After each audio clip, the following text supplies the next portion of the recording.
This janitor earns a six-figure salary, but she doesn't clean up trash. Her job is to clean up crime scenes. The gang she works for is the most powerful organization in the area, and with murders happening almost daily, her side gig is cleaning up after their killings. Her name is Lisa. She used to be a doctor, but when her son fell seriously ill, she brought him to the US for treatment. To make time to care for him, she had no choice but to take up work as a janitor. One day, after finishing her shift, she accidentally witnessed a gang execution. Terrified, she hid in a corner, silently praying they'd leave. But just then, her phone rang. She quickly hung up, but it was too late. The gang members had heard the sound. They dragged her out and threw her in front of the gang leader. Kneeling on the floor, Lisa pleaded for her life, but the gang boss just stared at her coldly. In a desperate bid to survive, Lisa, once a doctor, spoke up. "I can clean the blood properly. If you leave it, it'll seep into the concrete and it'll be impossible to get rid of." She explained that it had to be done with sodium hydroxide, not hot water, only cold. Her professional tone and knowledge caught the gang boss's attention. He let her try. She put on gloves, sprinkled sodium hydroxide, blotted the area with paper, and finally wiped it down with cold water. She cleaned up every trace of blood perfectly.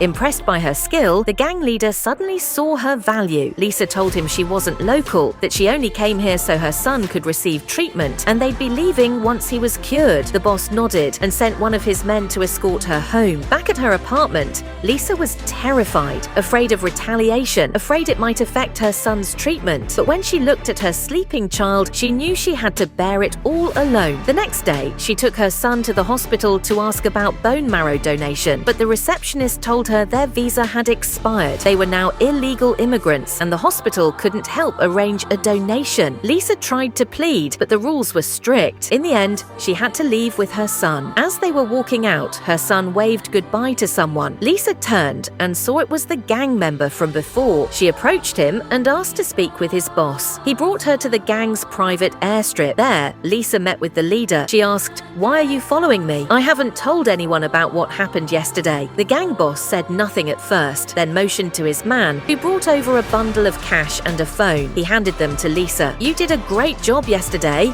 he said. "I want you to keep working for me. We've got our own doctors and they're top tier. If you keep helping me, you'll have the money and the connections to treat your son however you want." Lisa was a woman of principle, but the weight of survival pressed hard on her. Staring at the money and listening to the offer, she hesitated, then took the cash and the phone.